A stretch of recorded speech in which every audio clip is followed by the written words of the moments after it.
So you're currently touring across the UK for the place we used to meet tour, part 2. Part 2. How has this gone down so far for you? It's been amazing. It's weird because it was quite tough because we're doing a tour which we've already done, which I actually thought was the best tour we've ever done, and then we're having to redo it by changing it because we're going back to some of the towns. The idea was to go to, like, I think they call it like a secondary market, so rather than doing Manchester, we can stop, and see some other places.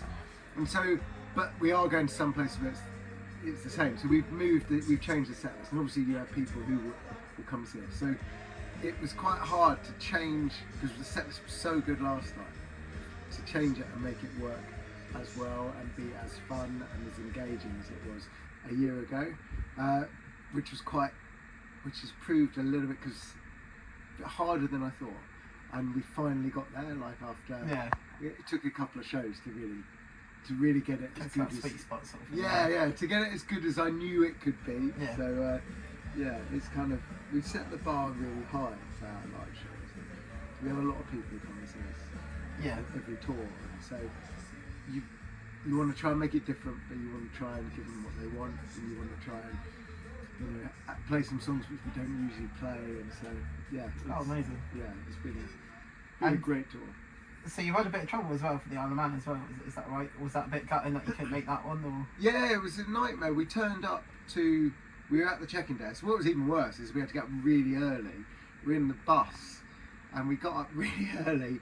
We got kicked off the bus at Heathrow at like 7 in the morning. And we were queuing there, and we were just like, it was the longest check-in queue ever. And basically they were just waiting to see if the plane would take off, and that storm actually just grounded. And so so I don't know when we will get back to the Isle of Man, but it'll probably be next year now. So sad. Yeah, so you performed not one but 2 shows in Southampton. How did this come about? Do you normally do that, to do another show, or did you just have a spare date in your calendar?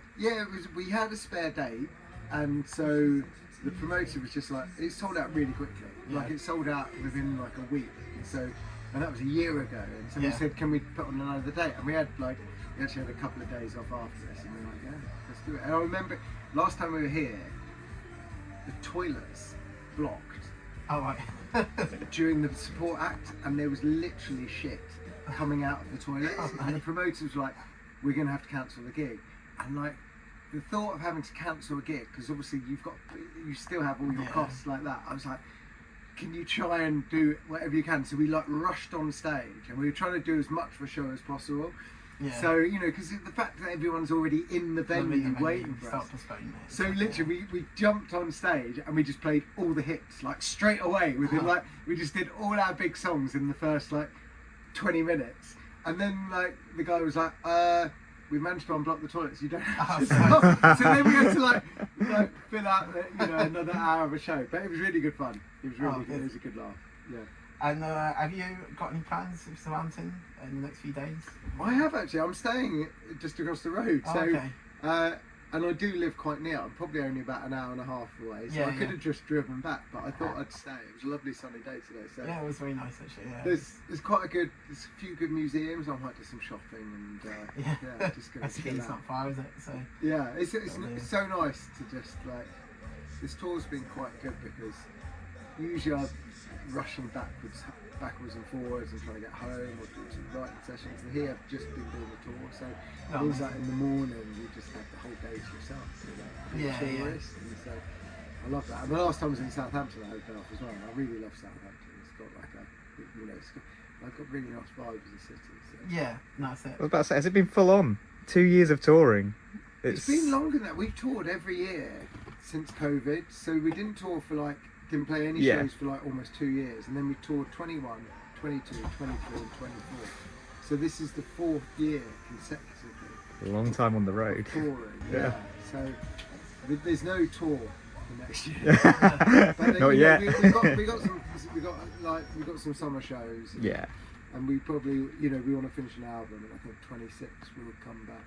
But it's nice to get to these places. I don't know when we'll next be able to play these sort of venues, because we're talking about a tour in 26, but it'd be like bigger places, and then 27 is our 20th anniversary, which will probably, we're going to look at doing maybe a big show and then do something for the 21st anniversary, which would be a big place again. So I don't know when we'll get back to like a Frome or a Southampton or some of the places which independent venues almost. So, and I have, my heart is so much in these venues because I just think it's the best gigs in the world, like especially if you're looking back at COVID, you mentioned some of the venues were had to shut down and stuff like and the fact that they're thriving at the moment. Yeah, exactly. And I've been doing loads of stuff for the Music Venues Trust recently, and like about supporting smaller venues. But there's nothing better, like personally, from seeing a band in like at this sort of size venue. You know, where it doesn't matter where you are in the room, you're in the crowd. And if you're in the crowd, and if you're in an arena and you're watching a show, you're watching a show. Yeah. And you're probably just watching the screen, you know, and you're watching the lights and all that. But you know, it's when you're in a venue like that size, you're part of the show. Yeah. Like the crowd is the show. You know, you're part of something that's bigger than you. You're not just watching it. And you're also, involved. it can actually change the show, can't it? Totally. Yeah. So you feel like it's not going well or whatever. That's the whole thing. Like, and you completely, you know, what the audience is doing completely dictates to how the rest of the show goes with the scouting show. Because you know, we may change the set list, we may you know, I may end up going into the crowd, coming out, you know, and like, and you can't do it with the bigger shows when you've got like lights are coded and everything's time coded with videos and everything. Everything is the same, and you end up saying the same thing at the same time, and like almost, you know, and you were saying the same joke every night, and so this gives you a bit more time to relax, I'm guessing. And, have a bit more fun with it, maybe as well. Fun, and it's, you know, it's much more.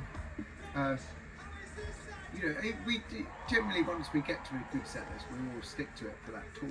But things just change along the way, and audience requests as well. That might So this tour is like, I'm really enjoying this tour, and I'm trying to like really take in every show and like be in all the different cities and really enjoy it as a tourist, as you know. So you playing? Are you going to be playing Halloween at all this tour? Like, we are. Likely to be dressing up? Well, we're playing Swansea, the Patty Pavilion, which is a wicked venue, and it's got this amazing dressing room which looks out onto the sea, and it's a big, again, independent venue, independent promoter, and it's about 1,500. So it's a big place, a big space, and we really, it is Halloween, and I think we wanted to do it. I don't know whether I could be arsed. That's the thing, because it's like we're now like week 5 of the tour, and that is a lot of work. And last time we did it, we played Halloween. We were in Reading, and we were like, everybody do it, everybody get into costume, and then as in like the band, and only Pete did. And so he went on stage as one of the Ghostbusters, which was quite it's just him pretty much. Yeah, I should do. I've got a really wicked Halloween song, which I really wanted to do and write and do the video for at this show, and I just didn't get round to recording it in time. So that's a shame, have to be another time. Maybe next year. Yeah. So it's been over a year now since your latest album, The Place We Used to Meet, has been released. How successful do you think it's gone down with fans so far? I think it's done really well actually. I listened to some of it today actually. I was in the gym, some of it came on, and when we've just done a deluxe version with like some new songs and some live versions and some demos. So there's like acoustic as well. Yeah, some acoustic ones, and it was. I listened back to the album before that came out, and it was. I think it's still really good. It's, you know, it still stands up to one of my favourite albums we've done.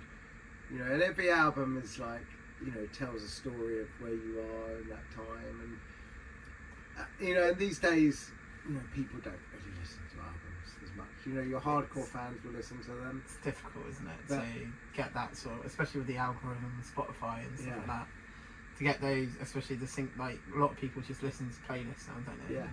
Yeah, and they'll listen to, you know, and these days you're just desperate for people to listen to your single, let alone listen to an album. But when you do give the time to an album, it tells a story almost. Totally, and the whole track listing works, and the album tells a story about exactly where we were, where I was, in 22 when it was put together. And it works really well as a record. Like basically, it goes all the way through. It will loop if you listen to the whole thing. It loops, but the last song goes into the first song, and so I was really, really proud of how that works. And I still am a fan of albums, of bands which I love. I will listen to an album, and I think the more when I've worked, the way I sort of look at things now is like I just try and go in deep with things I love, because that's how you get the most out of anything, because now it's just like single, and like there's so many amazing songs out there are so many, like I listen to like one of my Discover Weekly, which is obviously feeding me stuff which it will think I like, and every night I'm like, who the fuck is this? I've never heard of this guy. He's amazing. You look up, we've got no monthly listeners. And like, there's so much amazing music that you're kind of sport for choice. So you just have to now, because you have literally the access to anything, any TV show, any film, any book. Now I just sort of decide I'm just going to go in on certain things which I love, and then I'll just go there and I'll listen to the whole album and I'll find out everything about it, and it just gives you so much more. Otherwise, you haven't got time to discover everyone. Yeah, exactly. But okay, so you mentioned about your anniversary coming up, so that's probably a while away, isn't it? 27. So is that from the first? That's from the Oh first. yeah, album. I can't believe it. The 20th anniversary. Yeah. So yeah, You've got a few plans for that. Well, we count our anniversary. It's weird because we count our anniversary as the 14th of February. 2007, because that's when we signed our record deal. Oh, okay. Valentine's Day. Valentine's Day, yeah, it was. I mean, it was the most unromantic Valentine's Day ever. We went out and got absolutely shit-faced and staggered in the next day, and then we recorded the album straight away. Like that was I think it was a Tuesday, and the next Monday we were in the studio, recorded the album in like the first album in 2 months. That was recorded, mixed, mastered in 2 months. We went on the road for basically a year from that point. It's Not About You, She's So Lovely, Elvis Ain't Dead came out that year, the album went to #1, and so 2007 is what we class as our anniversary. But you were on sign for a couple of years, right? Well, we formed Scouting for Girls 2 years before that. Yeah.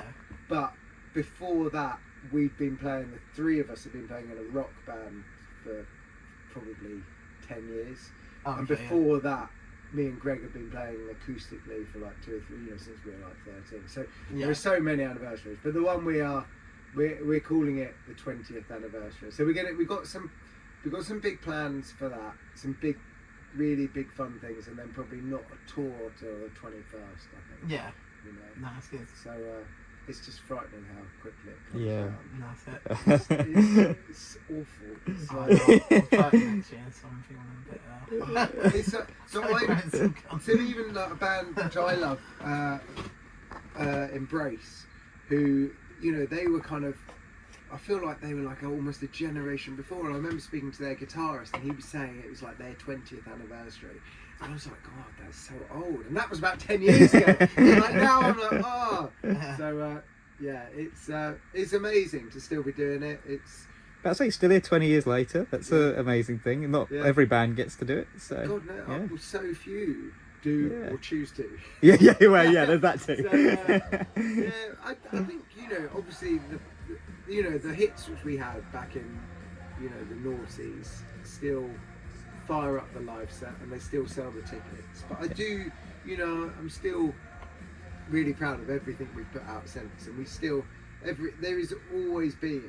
Well, we've done 7 albums now, but there's always been a new original Scout for Girls song every year from 2007 till here, even if it's just been an EP or that's something you should be proud of. Really. I love writing music, and I honestly believe that the music we do now is, well, obviously I think it's way better than anything we've done before, but I think it stands up to stuff that is out there now. And so I feel, if you are a Scout for Girls fan, there's so much, there's a lot of fun to be had with our catalogue, and we try and still really look after the people who are still coming out and buying tickets and listening to us and believing in us as a band. Have you found it difficult though to write whilst you've been having to do all these tours for the last 4 years on top of that?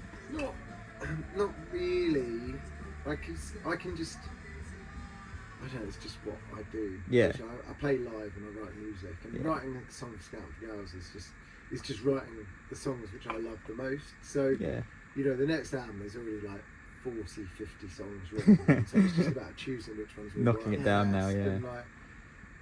And then once you get a couple of songs, then I'll start maybe writing some new songs that will fit that. So yeah, it's such a joy to do that. You know, it's like, and it's so nice that we get to, you know, I think because I love both, but I love writing music, I love recording music, especially as a band. That's a real rare thing these days because most people just record on laptops and use samples. Yeah, that's a real joy. And then touring is obviously a joy, but we like with everything. After a while, it gets a bit boring. So when I do like 6 months just in the studio, by the end of it, I'm just like, I just want to be on the road. But then after, like, by the end of the tour, actually, do you know what? I haven't actually had it recently. So usually by the end of a tour, I'm starting to. I still love the shows, but like I'm like, oh, I just can't wait till I can just get up in the morning and just take the kids to school and then go to the studio. Yeah. You know, and not like. Be in a new country and like just sort of so. Oh, okay, that's great. I think we're probably our time's up anyway. So I really appreciate that, Roy. Thanks very much for your time as always. Pleasure, guys. Yeah.